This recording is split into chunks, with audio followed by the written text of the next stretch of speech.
Before I begin this homily, I just want to say to any parents who may be watching with children that this week's message is on safeguarding, which touches some sensitive matters. So you may want to review this before you show it to your children. So I'll give you a moment to pause if you need to do that. Let's begin. One of the great cultural shifts of the last 50 years has been the increasing respect we give to children. We've come a long way from the old maxim of children should be seen and not heard. More than ever, we listen to children. We take their voices and their needs and their rights seriously. This was encapsulated beautifully in the 1989 UN Convention on the Rights of the Child, which articulates really powerfully the inherent dignity and right of every child on the planet. But Jesus knew that 2,000 years ago. In the gospel we hear this weekend, we see that Jesus places a child in front of him before the adults and says to them, "However you welcome a child like this, you welcome me." Very similar to another teaching Jesus gives, where he says, "Whatever you do to the least of my brothers or sisters, you do to me." And the passage we read this weekend continues on next weekend, where Jesus has very stern words of warning, saying that for anyone who would harm one of these little ones, which includes children, we'd be better off with a millstone round their neck. Really harsh words by Jesus, but underscoring the value, the dignity that Jesus places on children. And with these two Gospels in mind, this month of September is a month the Church calls Safeguarding Month, where we reflect on our own responsibility in becoming Christ-like to respect and value the dignity of children. And this comes from our sad history of recognizing that we have not always done this. We have not always treated children as well as they should be treated. And for the times when this has happened in the Church or by clergy, on behalf of the Church and on behalf of my fellow priests, I apologize. I am sorry. But apologies can ring hollow if they're not accompanied by action. So I'd like to actually outline just briefly what actions the Church takes now to ensure that we are trying harder to do better, to keep children and vulnerable people safe.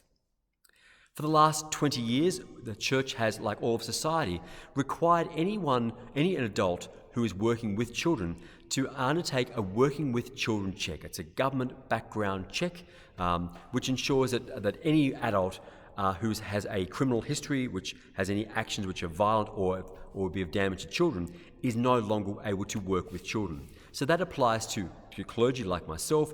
It applies to our senior servers, our youth group leaders, our catechists, our children's ministry coordinators, our children's liturgy leaders, to anyone who has a role of working with children. We take this, we have to be screened first to ensure there's nothing in our past that might say we could be a present danger to children. And this is a good thing. There's actually 150 people in our parish, myself included, who have had this check and had it verified in the parish. But in the last few years, we've gone further to a more proactive safeguarding stance. That rather than just ensuring there's no harm in the past, that we actually are now equipped to be advocates for children now and in the future to ensure that we are on their side preventing any future harm to them. So now anybody who has a working with children check now must undertake mandatory safeguarding training. And that safeguarding training, which the diocese helps provide for us, ensures that we are equipped to understand not just our moral, but also our legal obligation to speak up if we have reasonable suspicion of a child being at risk of harm or an adult being at risk of doing harm to a child. And it means that we who are working close to children, we may notice things about a child, or they may confide in us some fear they have or some risk of harm. And if we hear that, we now have a duty to speak up. We work through our diocesan safeguarding office, who can help us to make any report which is necessary to the appropriate place. The same is true if we see an adult who we have suspicions of and just have real grave concerns that this person might be inappropriate around children, then there's also process and mechanisms by which we can report that concern as well. And I know that I feel very cautious, and I'm sure you do too, about making any kind of a false allegation about someone. But it's important that we actually prioritise the needs of the child.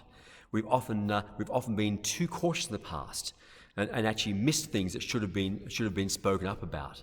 And now I think more than ever, with our increasing awareness of safeguarding, we do know that we need to speak up. And so this is something that I want to say tonight that we all need to do. And whether we are a mandatory reporter with a Work with Children check, or indeed all of us, we all have that moral duty, as well as some of us a legal duty, to speak up, to be looking out for children and make sure we keep them safe here in our church and any ministry they're part of. But also we have our eyes and our ears open for anything they might say that speaks of any harm they experience anywhere else in their life as well. I'm here to support you if you need to talk about this, and there's links in the description below to our Diocesan Safeguarding Office, who have great expert people and range of great resources to help educate us, inform us and support us in our duty. In every way in our lives as disciples of Jesus, we are trying to be like him. Tonight and this week, we want to reflect on how Jesus cared for and valued children, and that our proactive stance of safeguarding is a way in which we as a church are striving to be the hands and the face of Jesus to children and to the world.